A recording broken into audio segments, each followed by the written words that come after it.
Okay, here we are, poor countries versus rich countries. In the last video, we had the poor countries actually take over China, which was big.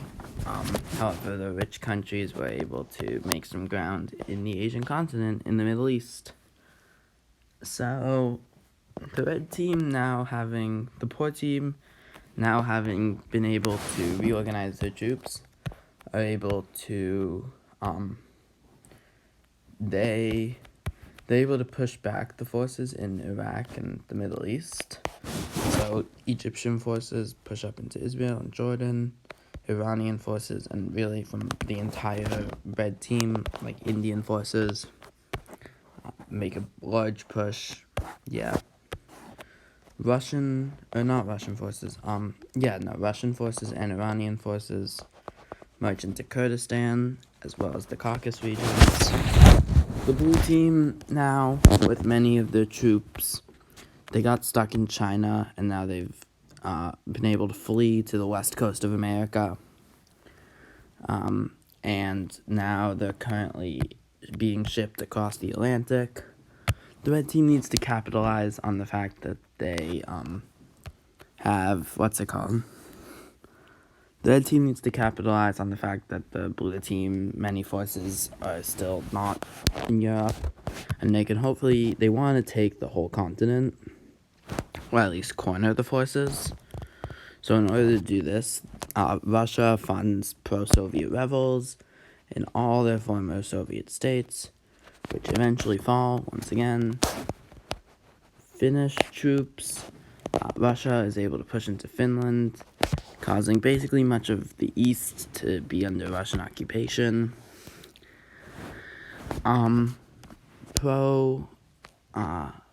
Moldovan, Romanian, Moldova sends forces into Romania, which are able to take it as viewed as liberators.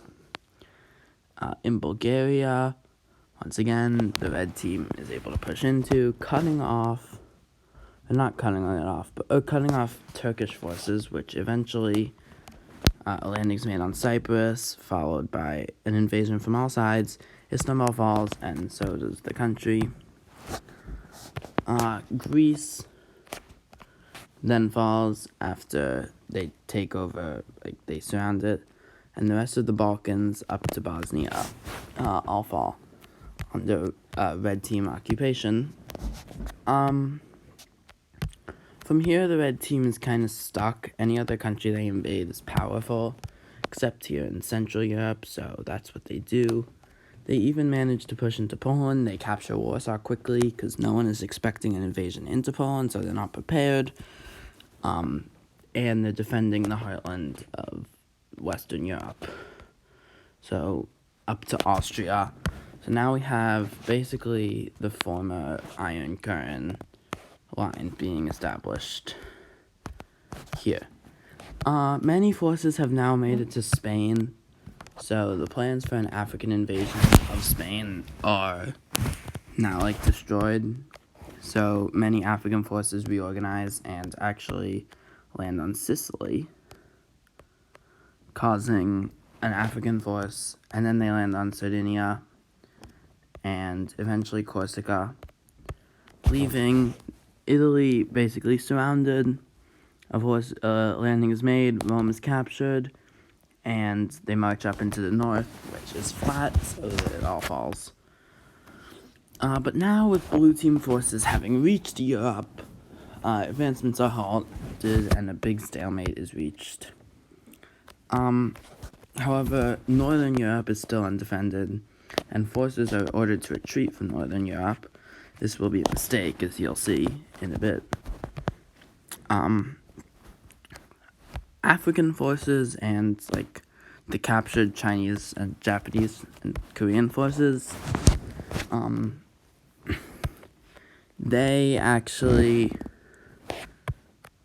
now in, Africa. They're in Africa, they're now in Europe, and a huge battle will break out. First of all, Swedish forces land in Denmark, and a huge battle breaks out, which will determine the fate of Europe. This battle With forces pushing into Germany, they capture Berlin. However, the battle is stalemated, or the advance is stalemated at the Battle of the Rhine-Ruhr region. Here we go, another big battle of the war. Let's just put it in this map, which, yeah,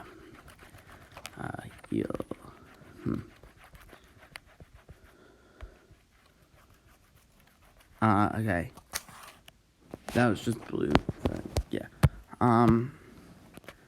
The red team has pushed into much of Europe, and they've reached the Rhine-Ruhr region, and this is all controlled by the blue team. And both sides want to capture this. It's more like this, but whatever. That works. What the hell? Okay. So red team forces, hoping to quickly invade the region, look to make a strong push into the area, and they managed to reach the outskirts of the metropolitan area. And from there, they have the blue team amassing much of their forces in that area, leaving an opening down south, which eventually Luxembourg falls, causing the area to be semi-surrounded. However, Belgium is still open. Meanwhile, German forces push into Alsace-Lorraine, where pro-German rebels view them as liberators once again. Switzerland falls to the red team, and it's not looking good for the blue team, as they just had a large opening as well in the north, causing the only part of Germany left to be that Rhine-Ruhr region, and it to be almost surrounded. So forces escape to, so then forces from both sides hope to push in, and forces from both teams, they meet the blue team at the battle. The blue team is basically Battle of Amsterdam. Yeah. We have the red team forces from both sides hoping to defeat the blue team at Amsterdam. If they are able to, they can defeat Germany as well as much of the Western Army. And much of both teams' army is in Amsterdam at this moment, so it's a big battle. So to start, we have, what's it called? Oh yes, we have both sides looking to push into Amsterdam, and eventually, blue team forces, however, they might be surrounded, or they're not surrounded because they still control the entire coast, well, except up here, but they control much of the coast. Boys from the blue team, the problem with Amsterdam is that it's a hard city as it's flat, so it's pretty easy to just march into. And after intense urban fighting and a surprise move, the red team actually scratches Amsterdam and quickly goes into the Rhine-Ruhr region.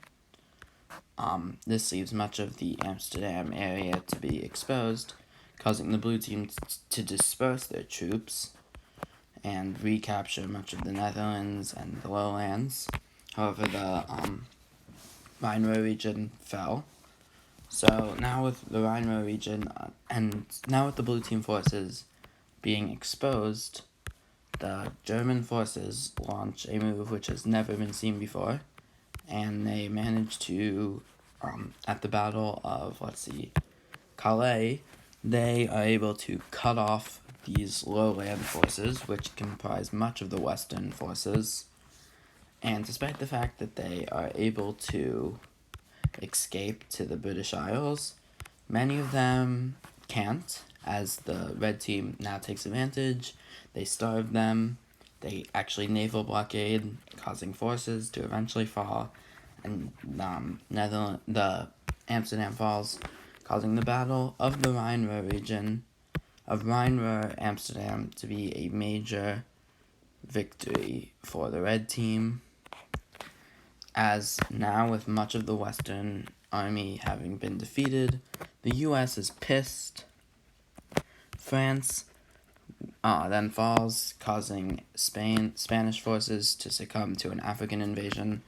French forces cross the Pyrenees, and eventually, even the British, with their strong navy, can't quite deal with the fact that the British, with their strong navy, can't quite deal with the fact that they are being blockaded, and they eventually just starve to death. And Red forces have now controlled the entire Eurasian continent, and many forces have now died, and having surrendered in this lowland region. Yeah, sucks for them.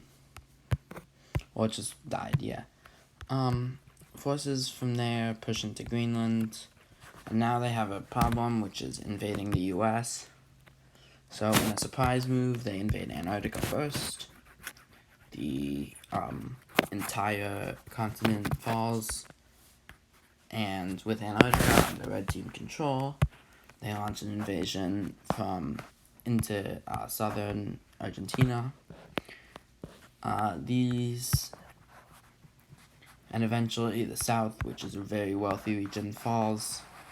Santiago is captured, causing the surrender of Chile. From there, the Buenos Aires and the Rio de la Plata is surrounded, causing Montevideo to fall, and then Buenos Aires falls shortly after, leaving the surrender of those three countries. And now with the Red Team having a strong foothold in the Americas, and American forces, which are still up here, they need to make their way down south, so the Red Team forces take advantage of this, and before America can ever reach the south, they quickly push into all these South American countries, including Brazil, and basically all of southern South America and much of South America falls, including up to the Guyanas and Venezuela. However, the blue team kind of makes a mistake. American forces, instead of surrendering and suing for peace in hopes of maybe keeping sovereignty or whatever, they cross into Colombia, which separates them with the Darien Gap, so forces take advantage of this and push into Colombia. And the forces are having a lot of trouble escaping, so they have to surrender, leaving many American forces to have surrendered in Colombia. An invasion is made into the Caribbean. Puerto Rico falls. An invasion is made in Hispaniola, Jamaica, Cuba, Bahamas. Now with the American coast under threat, and many American forces now down south, Russian forces are able to make an invasion in Alaska, where pro-Native American rebels once again welcome them as liberators. This is the case in all of northern Canada. And from there we have the slow collapse of Central America. A landing is made in Belize, and eventually they cut them off at the Battle of San Salvador, causing this area to all fall. From there we just had the North American heartland being under attack, and basically these are powerful countries. However, they're nothing compared to Indian and Chinese and basically the entire world. Now the U.S. is strong, they can't compare against the entire world. Russian forces capture British Columbia, and while forces in the north are struggling to advance, Russian forces are able to rescue them and capture all of Canada. Meanwhile, forces from Africa, which landed on Antarctica and have now made their way all the way up to Mexico, have captured Mexico City, Baja California, and now the U.S. is fighting a war on two fronts. Forces from Europe and Russia are in the north, and forces from India and Africa are in the south. African forces are able to push up. They capture LA and much of Texas. A landing was made in Miami, which falls. Russian forces push into the northern part of the U.S. They capture the Great Lake region. The two sides meet at the Battle of San Francisco, which the blue team is surrounded. However, they lose, and The red team from there pushes. They capture Vegas. They reach the Mississippi. They cross it, capture St. Louis. Chicago falls. Her force pushes into New York, and with that, the blue team has lost, and it's bad. The blue team just lost to the red team. The poor countries have prevailed, and the end.